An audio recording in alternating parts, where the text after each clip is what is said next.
Oh, hey there. Welcome to day 2378 of What You Up To Now. Sharon Horne-Ellstrom here. And I like to share a couple of pieces of content every day. One is an annual challenge. It turns out this is year 7 of doing one thing every day to achieve some goal, objective, change, or focus that I've set for myself literally for decades, but I've done it online for the last 7 years. This is year 7. First year I did it because I was challenged to by some of my peers and coaches and mentors.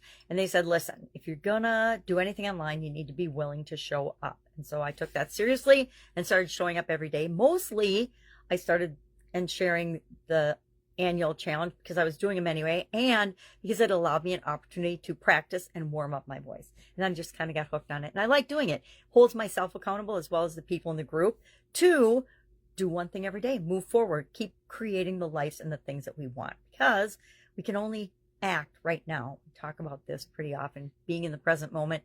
The time to act and take action is now, because what we do now creates the future that we want, or what we don't do now creates the future that we don't want. And I say, if we're going to live, we might as well make the most of our life. So today, for the Let's Grow annual challenge, we're focusing on growth this year. Thank you, Chad Hanna.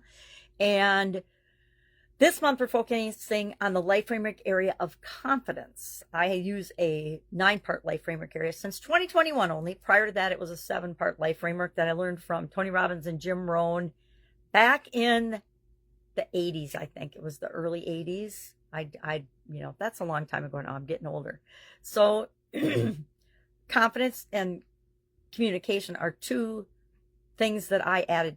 I think, core life skills that I added in 2021 following the pandemic to my own life framework and legacy long-term goals. And so when I add something to my life, I usually teach and share that with other people because I get value out of it and I want other people to get value out of it as well. So this whole month we're focusing on confidence growth. And our topic today was our core values with respect to confidence, specifically growth in that area, improvement in that area. To me, improvement is growth. Change to me is growth and improvement, right? A lot of people think change is bad. I personally know that change is good. Sometimes it feels bad as you're going through the process, but what and how we come out on the other side, we're always better, usually. Okay, I suppose we could come up with all kinds of examples where that's not true, but I try to make that true in my life.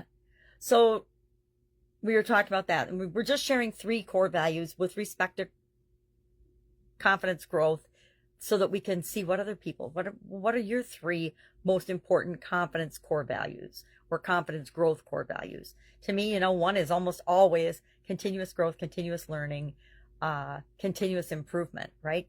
Change is going to happen anyway, so we might as well choose to make those changes in our life positive, and so that we set ourselves up and our lives up to win. For Supersize Your Business today, we're talking about personal branding, specifically in the legal profession, and how that can impact and grow and supersize your business. Well, guess what?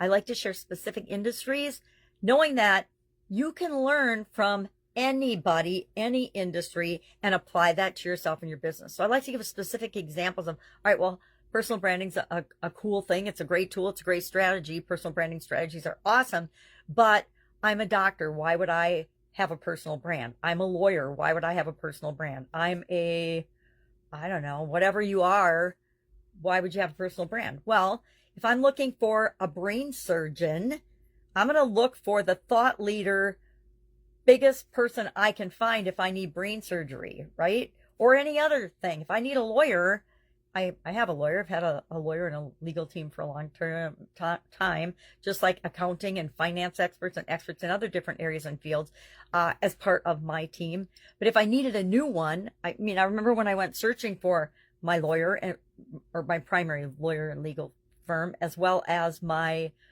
accounting and finance people, I interviewed literally dozens and dozens of people as if I was hiring a position in my business in order to find the right person to match up with. And how did I do that? It was before the internet, because I'm that old. But if I were to do it now, the first place I would look is internet and social media. I find it fascinating when people send me a friend request and they've never looked at my profiles on any platform or any social media, because I've been out there for several years now, and there's literally thousands and thousands. I think 8,000 or so videos that I've done in the last, since 2018. So if you want to know who I am, all I got to do is watch a couple of videos. Sometimes I'm tripping over my tongue. Sometimes I can't talk. Sometimes I'm super tired. Sometimes I don't feel good. Remember the ones I did when I had COVID? Geez, I haven't gone back and watched them because I was kind of afraid to, but that's who I am. That's who we are as human beings. We're very multifaceted. All right, I'm off on a tangent today. If I can help you in any way, hit me up and ask. Otherwise, have an absolutely fantastic day. It's Friday in my neck of the woods. Not sure where you're listening from, but that means we're heading into a weekend, which summer weekends are awesome in my opinion. So I'm going to make the most of mine, and I encourage you to make the most of yours as well. Have an awesome day.